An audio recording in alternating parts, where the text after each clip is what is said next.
Thank you. Let me welcome Billow Kerrow. It's been a while. Billow, good to see you. Happy Ramadan. Beginning today. Yes, Ramadan Mubarak. Ramadan Mubarak, yes. To wish beginning. all the Muslims a blessed month of Ramadan. Yes. Yeah, good. Yeah, I know you've been missing in action. You can just bring us up to speed where you've been.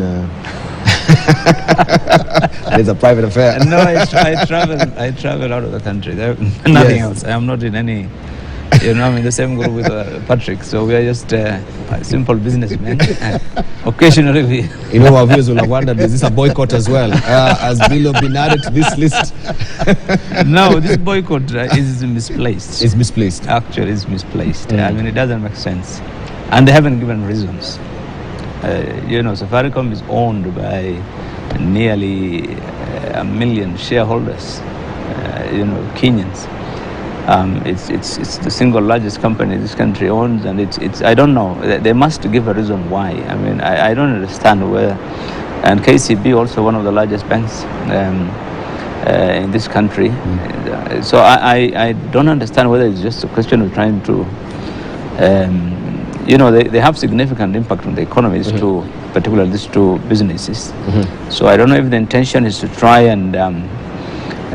Hit Kenyans in the pocket so that people can feel that these demonstrations are going to hurt Kenyans so that people can come to the table. I don't know. I think it's just a way of twisting the arm of the government that, look, we'll hit where it hurts most. These are the two largest businesses who are going to hit it. And the economy will be affected. So come to the table. I think it's not a fair game. And it's misplaced in my view. I think you don't. They are not combatants in this political duel between the Zimio and KK. So they should handle KK as a government. So their battle should be with the government, not with the private sector. Really, I think it would be misplaced. But this is the same script that we saw also during the 2018. I think so. It worked. Well. It worked then. So I think, well, of course, if something works once, you want to try again, see whether it will work again.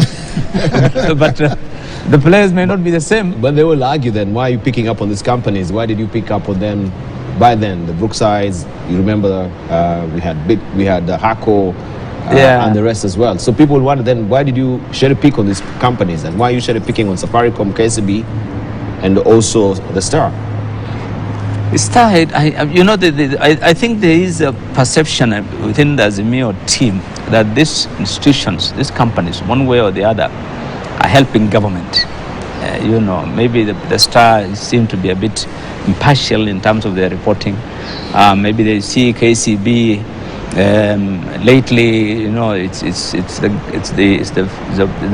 It's helping government in some finances here and there. Maybe so, but I think whatever the circumstances, I don't think those are your targets.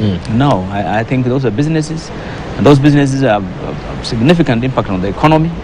And if you hit them, you're hitting the economy, and you have got also. What if there's a run tomorrow on KCB because of this? Yes, millions of Kenyans will lose, tens of millions, including themselves.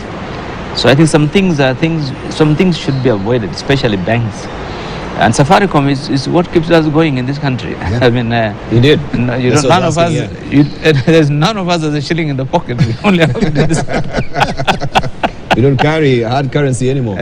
Yes. So I think we should be careful and not to bring those kinds of institutions into. And like what you're saying, I mean, if you do anything like that, you're shooting yourself in the foot. Yeah.